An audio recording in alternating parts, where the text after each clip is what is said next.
N और gain दोनों की शक्लें हैं ये, ठीक है। जब दरमियान में आएगा एन चांद देखते हुए ऐसे बन जाता है, गैन भी ऐसी शक्ल में आएगा। अच्छा, शुरू में तो हम सबको पता लग गया, हमने इसकी शक्ल देख ली है।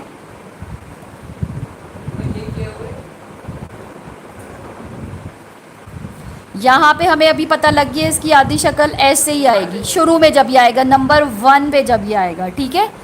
अभी लिखना नहीं है, ये इसकी पहली शक्ल है, ये हमें आ गई है, सबको पता लगी है कि आसान है।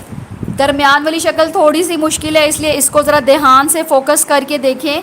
जब ये किसी वर्ड से ज्वाइन हो रहा होता है, ज्वाइन होता हुआ पीछे से आ रहा होता है, तो ये इसका ज्वाइनिंग है, मद की तरह जो आ रहा है। और यहाँ पे ये बन जाएगा ऐसे करके ट्रायंगल में, ट्रायंगल बन के और आगे दोबारा किसी न किसी के साथ ज्वाइन होगा। दरमियान में जब भी आएगा नंबर 2 पे या नंबर 3 पे, जब भी एन या गैन आएगा तो ये मद की तरह पीछे से आएगा, यहाँ पे ज्वाइन होगा, ट्रायंगल बनाएगा और ट्रायंगल बना के थोड़ा सा आगे चला जाएगा। ये है इसकी दरमियानी शक्ल, ठीक है। इसके बाद यहाँ पे देखें, एग्जाम्पल मैं अभी सबकी दूंगी। लास्ट में ये दो तरह से, फराज बेटा अभी आप लिख लें, ठीक है। ओ सॉरी मत लिखें, अभी ये देख लें।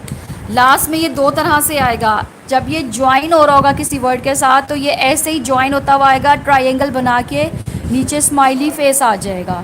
एक इस तरह की शक्ल बनेगी इसकी लास्ट में।